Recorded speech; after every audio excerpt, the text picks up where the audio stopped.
C'était il y a 20 ans. Des vagues de 30 mètres de haut ravageaient l'île de Sumatra en Indonésie.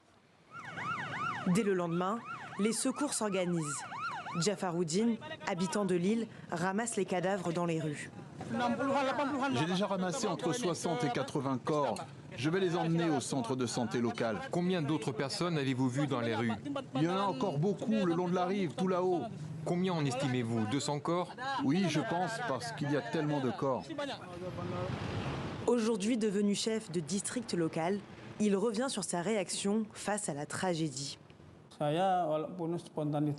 Même s'il s'agissait d'une décision spontanée, je sentais au fond de moi que je devais aider à ramasser les cadavres. À l'époque, je ne savais pas s'il y avait d'autres endroits avec des corps. Je me concentrais uniquement sur l'endroit le plus proche. Alors avec l'aide de la communauté, je les ai chargés dans le véhicule de service que nous utilisions quotidiennement. Ce 26 décembre 2004, un séisme de magnitude 9,1 provoque un tsunami sans précédent dans l'océan Indien. C'est l'une des catastrophes naturelles les plus meurtrières de l'histoire. Un traumatisme encore ancré chez les habitants de la province d'Aceh, sur l'île de Sumatra. Ce bateau de pêche échoué sur le toit d'une maison est devenu un mémorial. À cette époque, je ne pouvais pas m'arrêter de pleurer. Je me sentais coupable parce que j'avais l'impression de ne pas avoir pu protéger mon enfant. Ce sentiment de culpabilité a duré des mois. Aujourd'hui, les survivants redoutent l'arrivée d'une nouvelle catastrophe.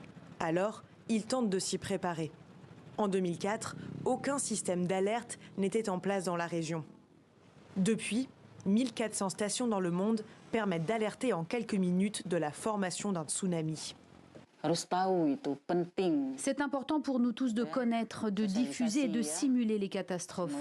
Si nous avions su à l'époque que la montagne n'était pas loin, nous aurions pu courir jusqu'à elle. Le manque de connaissances a fait de nombreuses victimes à l'époque. La province d'Aceh est désormais entièrement reconstruite. Il aura fallu rebâtir plus de 100 000 maisons.